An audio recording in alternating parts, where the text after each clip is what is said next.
It's August 2025, but my travel friend Tony Quinn and I are taking a ride back to the 1962 World's Fair in Seattle, 63 years ago.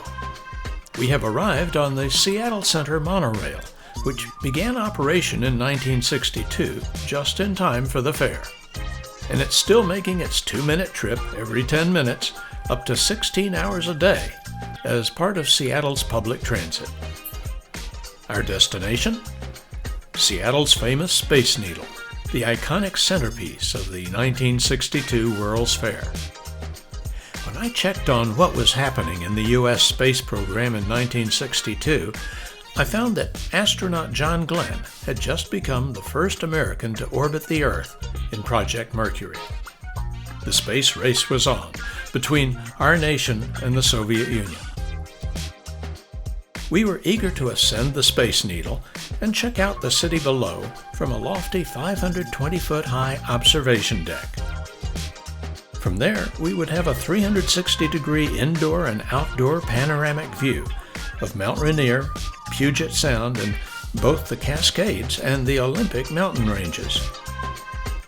On a lower deck called the Loop, we found a cocktail lounge and took full advantage of it.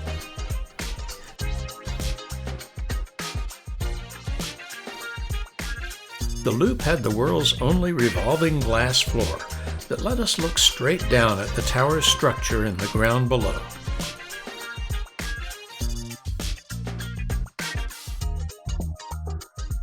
We even got a glimpse of the heavy-duty gears that made the world go round.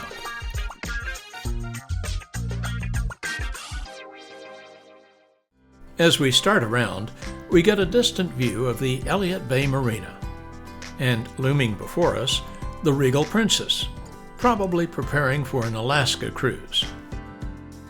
Nearby, we see a bulk cargo ship moored to a grain terminal. Seattle is a major shipping hub, with access to the Pacific Ocean through the Puget Sound.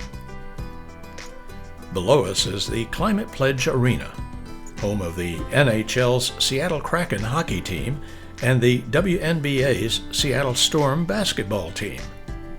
This building is known as the world's first zero-carbon arena, powered solely by renewable energy. That's a very big deal in Seattle. Coming into view now is the Gates Foundation, founded by Bill and Melinda French Gates, and reported to be the third wealthiest private charitable foundation in the world. It deploys its $86 billion in assets to improve global health, reduce poverty, and increase access to education.